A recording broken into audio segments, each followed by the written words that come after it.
My News on Point, your pulse on trending news. Honorable colleagues, I'm pleased to announce that today, the 11th of October, the House joins the global community in commemorating the International Day of the Girl Child. This day highlights the challenges faced by girls around the world while celebrating their resilience, potential, and crucial role in shaping a better future. In recognition of this special occasion, we have the privilege of welcoming girls from public secondary schools across the Federal Capital Territory who are present today to observe our proceedings. Their presence is a reminder of the importance of investing in the education and empowerment of our young girls in Nigeria. Furthermore, the House is proud to introduce Ms. ISABEL ANANI, our speaker for the day. ISABEL is a remarkable young leader and a girl advocate for gender equality.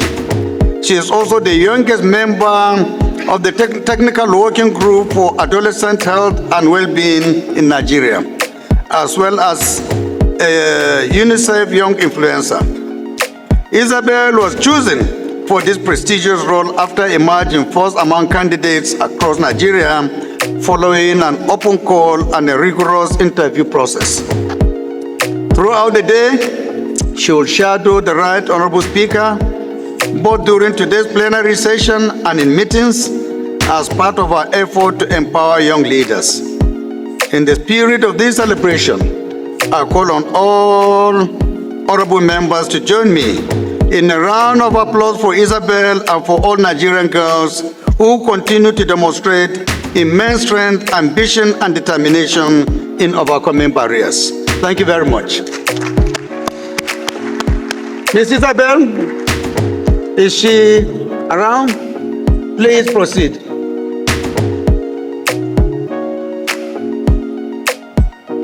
Honorable colleagues, for a moment, you have a new speaker. And I urge you to give her all your support and cooperation while she presides. Welcome, Ms. ISABEL, to the Green Chamber and to the executive seat. I advocate for you. Congratulations. You may sit down.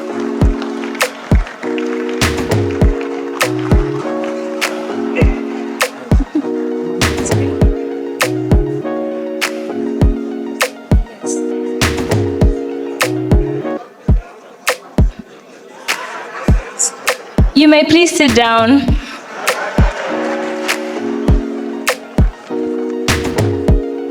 Good morning, colleagues.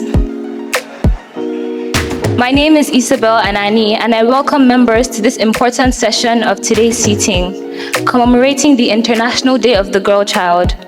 I thank the Right Honorable Speaker and the entire House for the honor of assuming this symbolic position as Speaker today.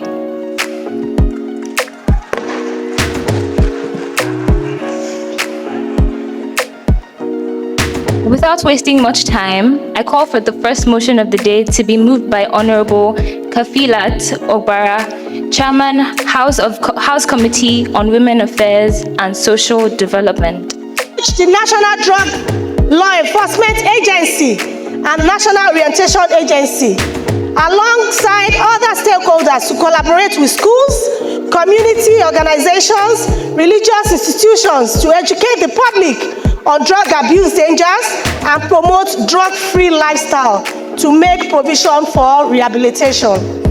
And also urge the Federal Ministry of Education to devise practical ways, such as implementing mobile education, the units or community outreach programs to curb out-of-school girls across the 36 states of the Federation.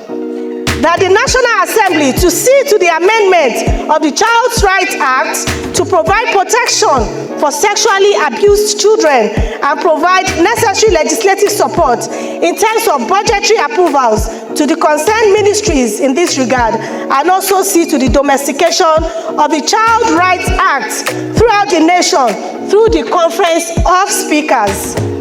that the leadership of the House to ensure the swift passage of bills that seek to protect women and girls, like the Gender and Equal Opportunities Bill, that we mandate the Committee on Women Affairs and Social Development, Basic Education and Services to engage the NDLEA, Ministry of Education, NOA, and other stakeholders by organizing workshops, creating awareness campaigns, and monitoring progress to ensure compliance. I so move, Madam Speaker. Thank you. For any seconder. Madam Speaker, my name is Akitunde Rotimi Jr. I represent the good people of Ekiti North 1 Federal Constituency, which comprises Ikole and Oye local government. I'm honored to stand to second this motion. I have two daughters who I believe are very inspired by the Right Honourable Speaker today. I rise to second the motion. Thank you very much. Those in favor of the motion say aye. Those against say nay. The ayes have it.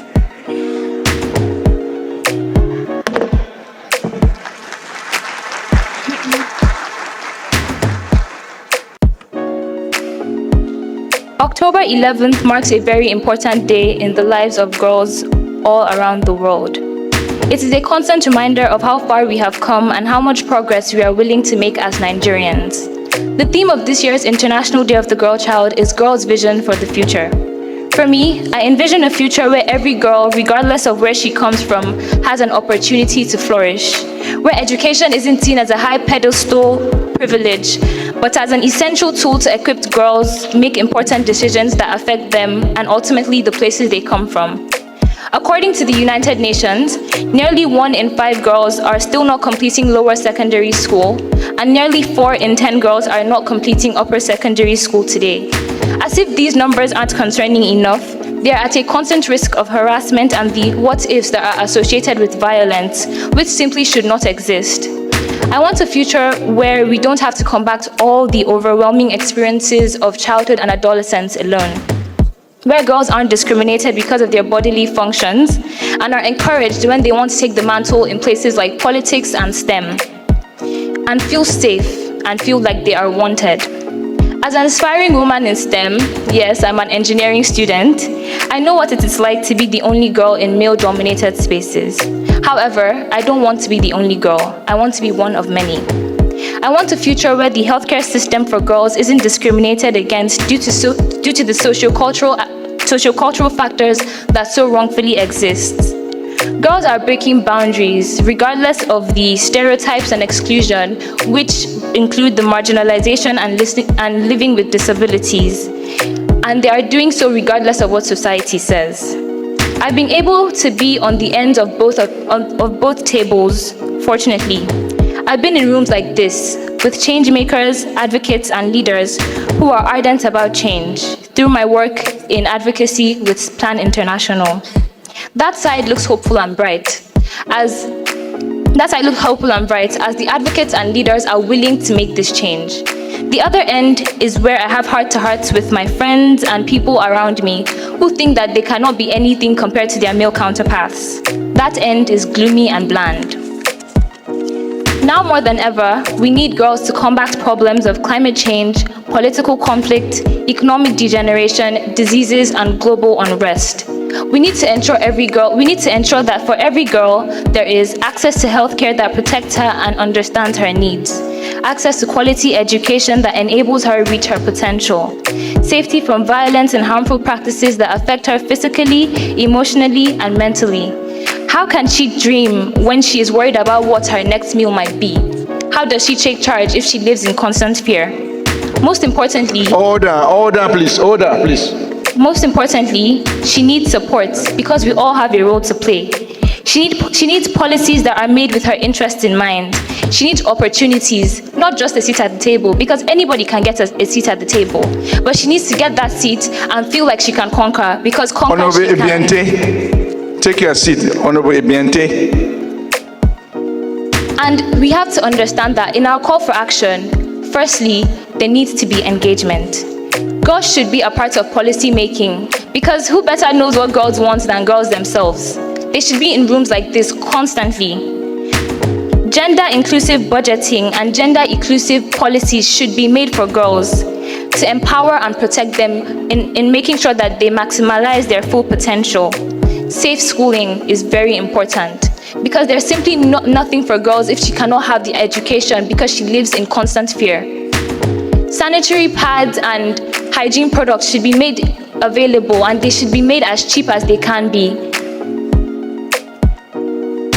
The good thing is that we are already halfway there, and every day we are a step closer to achieving these goals.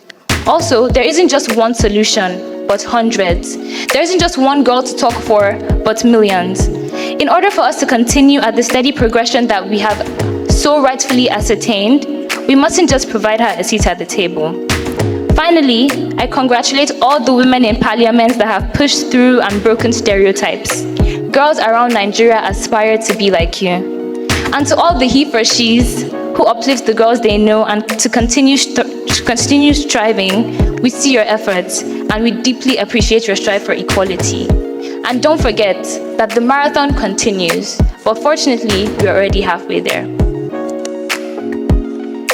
It is now my pleasure to invite the Right Honorable Speaker, His Excellency Honorable ABBAS TAJUDEEN, PhD, a he for she, the original one at that, to take over the business of the day.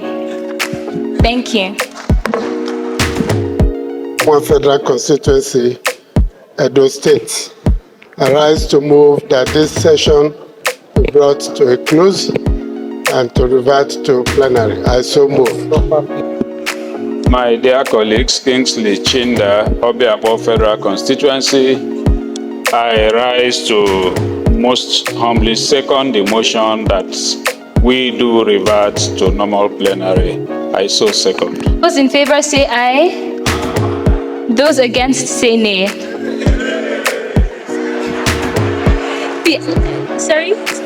The ayes have it.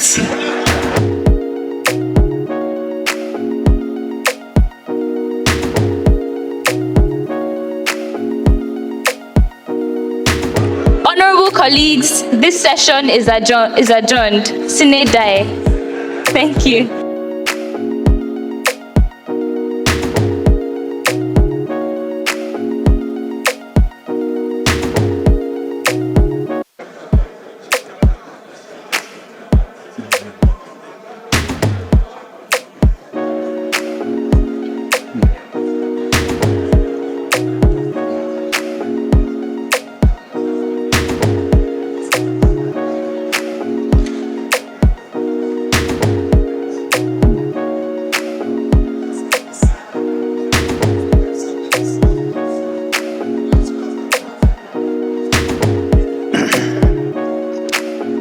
Honorable colleagues, it's my pleasure to recognize Honorable Ali Jesse to move his petition, please. You're daring me. You know me now. Thanks for watching. Kindly subscribe for more videos.